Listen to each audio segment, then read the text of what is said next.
Bon, la nouvelle est tombée, comme tu as pu le voir sur les réseaux sociaux, notamment les nôtres, Tekashi 69 va effectuer au total 24 mois de prison, grand maximum. Alors je précise bien grand maximum parce qu'il y a une petite nuance que je vais devoir te préciser juste après. On peut dire que quand même le juge Engelmayer a été clément avec le rappeur. Et comme tu le sais, sa collaboration a été cruciale dans cette affaire. Il faut savoir qu'il y a quand même 4 personnes qui n'auraient jamais pu être arrêtées par les fédéraux si 69 n'avait pas collaboré. Je pense notamment à Kudabi, donc Kudabi c'était son pote, Drama ou encore les 2 kidnappeurs, Harv et Nuke. Donc on peut dire que officier 69 a fait du bon travail. Avec le ménage qu'il a fait dans la rue, je pense qu'on devrait l'engager dans le FBI, hein, c'est clair. Snitch! Bon, avant de t'expliquer ce qui s'est passé hier, je te fais un léger récapitulatif de tout ce qui s'est passé cette année et fin 2018 pour 69. Alors, pour rappel, le rappeur a collaboré le jour de son arrestation en novembre 2018.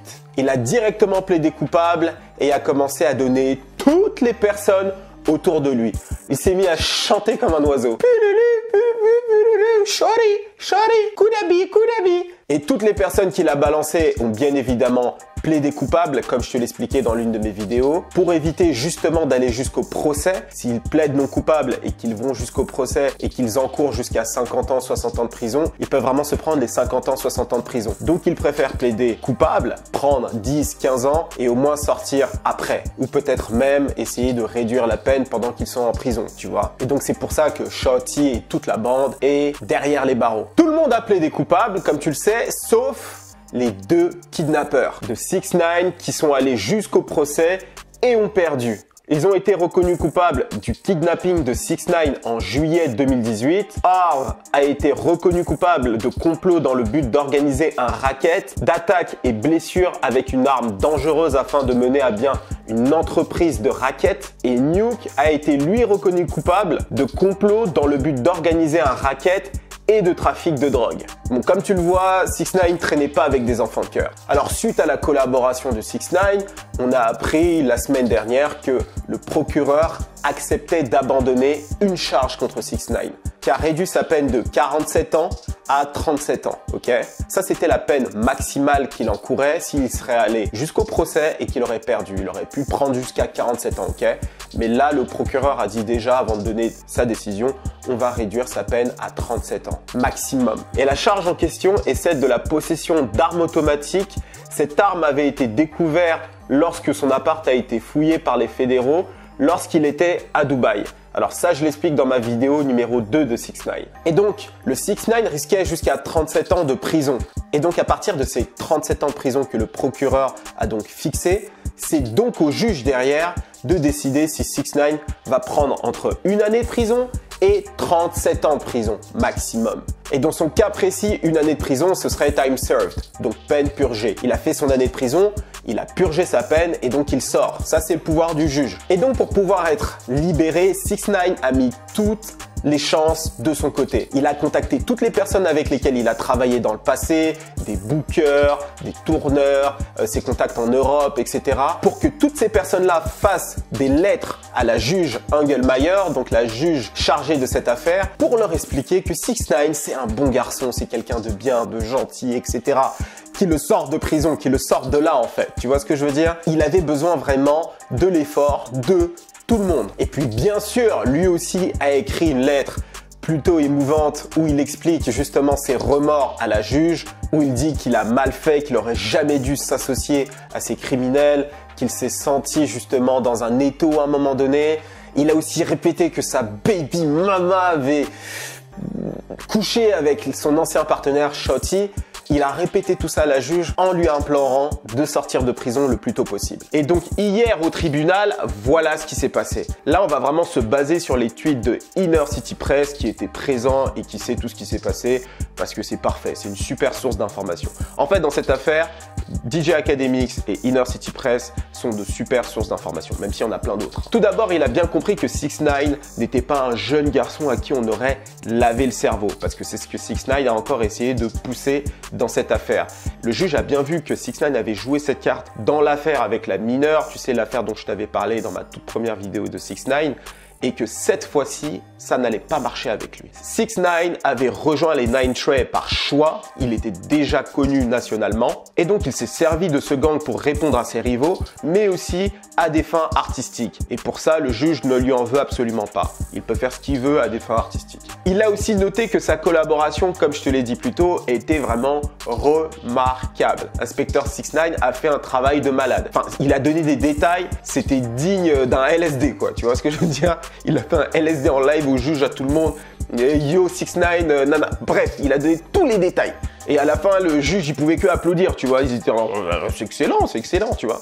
Pouce bleu, commentaire, tu vois ce que je veux dire? Le juge a aussi noté que les blagues sur les réseaux sociaux à son égard ou à celui de 6ix9ine étaient vraiment drôles. C'est un détail, mais je préfère le dire parce que c'était tellement big que même le juge s'est mis à en rire. Et le juge a aussi noté quelque chose de crucial. Il n'existe pas de mauvaise publicité. 6ix9ine est encore plus big maintenant, depuis qu'il a snitch et depuis qu'il a eu cette grande couverture médiatique. Il a aussi noté que 13 mois de prison dans un cas comme celui-ci n'est pas quelque chose de courant et donc il lui a donné une peine de 24 mois. Donc ça compte les 13 mois qu'il a déjà effectués depuis novembre 2018 jusqu'à aujourd'hui, plus encore 11 autres mois. Grand maximum. Il a aussi 300 heures d'intérêt général et 35 000 € d'amende. Et la petite subtilité, dans le cas de 6ix9ine, qui est dans une prison fédérale, il peut y avoir des réductions de peine. Il pourrait effectuer 80 à 85% de cette peine. Et si c'est le cas, ça voudrait dire qu'il sortirait pas en novembre 2020, mais plutôt en juillet 2020. Il gagne quand même à peu près 4 mois. Et il y a de grandes chances qu'il se comporte bien en prison, puisqu'il va sûrement être en isolation ou être dans une prison avec les autres balances. En général, c'est comme ça que ça se passe aux États-Unis. Lorsque tu as balance, on te met dans une prison avec les balances, avec les autres personnes qui ont coopéré, pour éviter de te mettre dans la prison avec les autres prisonniers et que tu sois justement pris à partie et qu'on essaye de t'assassiner ou qu'on t'assassine. Tu vois ce que je veux dire? Et ça, c'est la petite subtilité que je tenais à préciser. En tout cas, ce qu'on peut dire dans cette affaire-là, c'est que les fédéraux ont vraiment fait chanter et danser 6ix9ine. Le mec, il a chanté, mais comme jamais, quoi. Voler n'est pas bon. Voler n'est pas bon. Danse bien. Voler n'est pas bon. Maintenant, avec tout ça que l'on sait, je repose une question parce que là, on est en face de la situation. Est-ce que 6ix9ine a une chance de réellement se relancer dans la musique? Il y a deux choses qu'il faut tenir compte, là, actuellement. Première chose, ses fans en ont strictement rien à foutre qu'il les balance, qu'ils sont un traître, etc. C'est souvent des jeunes qui sont pas dans les codes, etc. Ils en ont rien à foutre de tout ça. Eux, tout ce qu'ils veulent, c'est de la bonne musique. Et bonne nouvelle, 6ix9ine sait faire de la bonne musique. C'est pas un très bon rappeur, mais il sait faire des hits, il sait te faire danser. On va pas se mentir, Goumo, c'est vraiment un hit. Fifi, pareil, tu vois, et je pourrais continuer comme ça, ok? Mais il y a une chose qui va manquer à la recette de 6ix9ine qui avait pourtant fait son succès. C'est le fait que ce soit un véritable provocateur, un véritable troll. Là, maintenant, s'il sort de prison, il ne pourra pas faire ça.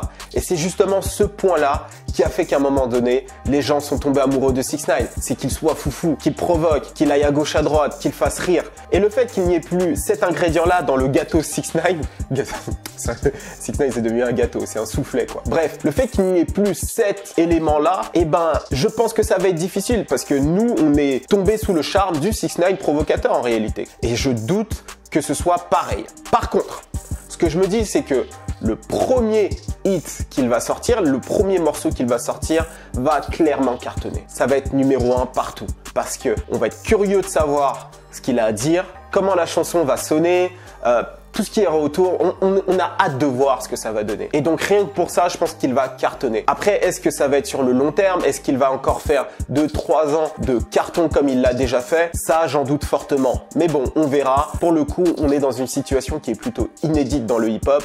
Donc je vais pas trop m'avancer. Moi, je veux votre avis dans les commentaires. Est-ce que vous pensez que 6ix9ine pourra réellement se relancer? Si t'as aimé la vidéo, n'oublie pas de mettre un like, aime cette vidéo. Vraiment, aime cette vidéo. Ça me permet d'être plus vu sur les réseaux sociaux et partage un maximum. Aussi, si tu veux recevoir des articles inédits, les LSD avec les extraits musicaux et plein d'autres surprises, inscris-toi dans ma communauté privée, dans ma mailing list qui se trouve dans la description. Tu vas, tu cliques, tu mets ton adresse email et ton numéro de téléphone, tu peux le mettre, c'est alternatif.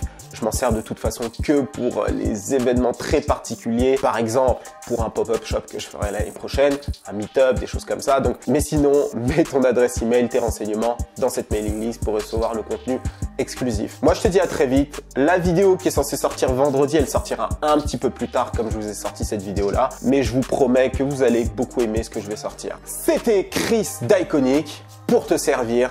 Cheers!